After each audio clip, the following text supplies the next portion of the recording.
اعوذ باللہ من الشیطان الرجیم، بسم اللہ الرحمن الرحیم۔ مجرب وظائف کے معزز ناظرین کرام، السلام علیکم ورحمۃ اللہ وبرکاتہ۔ پیارے دوستو، آج میں آپ لوگوں کے لیے ایک خاص وظیفہ لے کر آیا ہوں۔ یہ وظیفہ اللہ پاک کا ایک نام ہے، اللہ پاک کا اسم مبارک ہے، اس کو پڑھنے کے بہت زیادہ فوائد ہیں، لیکن آج میں آپ کو اس خاص وظیفے کے بارے میں بتاؤں گا، اور یہ اللہ پاک کا نام ایک خاص ترتیب سے پڑھنے کے لیے بتاؤں گا۔ یہ ان لوگوں کے لیے ہے جن کا خدا نخواستہ اگر حمل ہوتا ہے اور وہ ضائع ہو جاتا ہے، یا کوئی میری بہن ہے، بیٹی ہے جو اس خدشے میں ہے کہ خدا نخواستہ میرا حمل ضائع نہ ہو جائے، تو حمل کی حفاظت کے لیے بہت ہی مبارک اور بہت ہی مجرب وظیفہ ہے۔ یہ بہت ہی آسان وظیفہ ہے، آپ کسی ٹائم پہ بھی کر سکتے ہیں۔ آپ کا تقریباً صرف 1 منٹ لگے گا، صرف 1 منٹ کا یہ وظیفہ ہے، بہت ہی آسان وظیفہ ہے۔ تو چلیے وظیفے کی طرف پڑھتے ہیں۔ اس سے پہلے آپ لوگوں سے ایک چھوٹی سی ریکویسٹ ہے کہ اگر آپ لوگوں نے میرے چینل کو ابھی تک سبسکرائب نہیں کیا تو اس چینل کو ضرور سبسکرائب کر لیں۔ اس پہ میں آپ کے لیے بہت ہی مجرب وظائف ڈھونڈ کے لاتا ہوں۔ انشاءاللہ العزیز اگر آپ یہ وظائف کریں گے تو آپ کو دنیا کی کسی قسم کی کوئی مشکل نہیں رہے گی۔ بہت ہی پیارا چینل ہے، اس کو ضرور سبسکرائب کر لیں، اور اگر ویڈیو اچھی لگے تو ویڈیو کو اور لوگوں کے ساتھ ضرور شیئر کر دیا کریں، اور ویڈیو کو لائک بھی لازمی کر دیا کریں۔ تو چلیے وظیفے کی طرف پڑھتے ہیں۔ وظیفہ ہے اللہ پاک کا اسم مبارک ہے یا رقیبو، یا رقیبو، یہ اسم مبارک ہے، اس کو آپ اس طرح بھی پڑھ سکتے ہیں یا رقیبو، اس کے علاوہ آپ پڑھ سکتے ہیں یا اللہ یا رقیبو، یا پڑھ سکتے ہیں یا رقیبو یا اللہ۔ 3 طریقوں سے آپ پڑھ سکتے ہیں، یا رقیبو صرف علیحدہ پڑھ لیں، یا پڑھ لیں یا اللہ یا رقیبو، یا آپ پڑھ سکتے ہیں یا رقیبو یا اللہ۔ اب جس میری بہن یا بیٹی کی حمل کی حفاظت کرنی ہو، جس کو یہ خدشہ رہتا ہو کہ خدا نخواستہ میرا حمل ضائع نہ ہو جائے، تو وہ 7 دفعہ اول و آخر درود ابراہیمی 3 دفعہ پڑھنے کے بعد 7 دفعہ اس اسم مبارک کو پڑھے اور پڑھ کے اپنے پیٹ پر دم کر لے۔ روزانہ یہ عمل آپ نے کرنا ہے، زیادہ سے زیادہ 2 منٹ لگ جائیں گے، اس سے زیادہ کا یہ عمل نہیں ہے۔ انشاءاللہ العزیز اس کا عمل ضرور بضرور اس کی حفاظت رہے گی، اور اس کو کوئی خطرہ نہیں رہے گا، نہ ہی کوئی بیماری ہوگی۔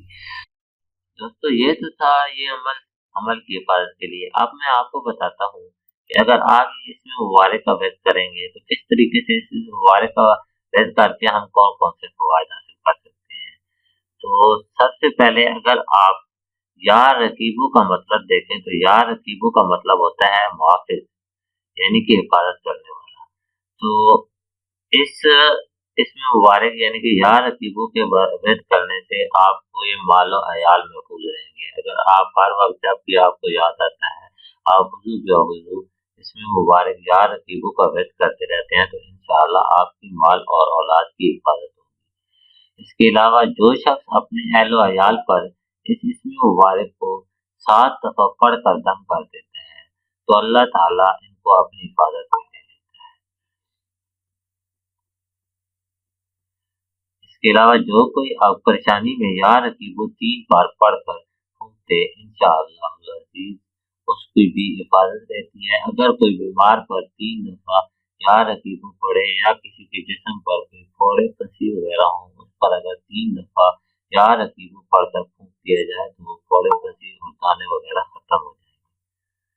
اگر آپ کے پاس کوئی مال ہے اور آپ اس کی حفاظت کے لیے یہ عمل کرنا چاہتے ہیں تو آپ کو یا رقیبو کا عمل 70 دفعہ اس مال پر پڑھنا ہوگا۔ انشاءاللہ اللہ پاک غیب سے اس مال کی حفاظت فرمائیں گے، اور وہ مال آپ کے لیے فائدہ مند بھی ثابت ہوگا اور اس کی حفاظت بھی ہوگی۔ اگر کسی کی کوئی چیز گم ہو گئی ہو تو اس میں مبارک کو بلا حساب یا رقیبو کو پڑھے تو انشاءاللہ العزیز وہ چیز اسے واپس مل جائے گی۔ اگر کوئی آدمی سفر پر جا رہا ہے اور وہ اپنے بیوی بچوں کی وجہ سے پریشان ہے تو وہ 7 دفعہ اس مبارک یا رقیبو پڑھ کر اپنے اہل و عیال پر دم کر دے تو انشاءاللہ العزیز اللہ پاک اس کی حفاظت فرمائے۔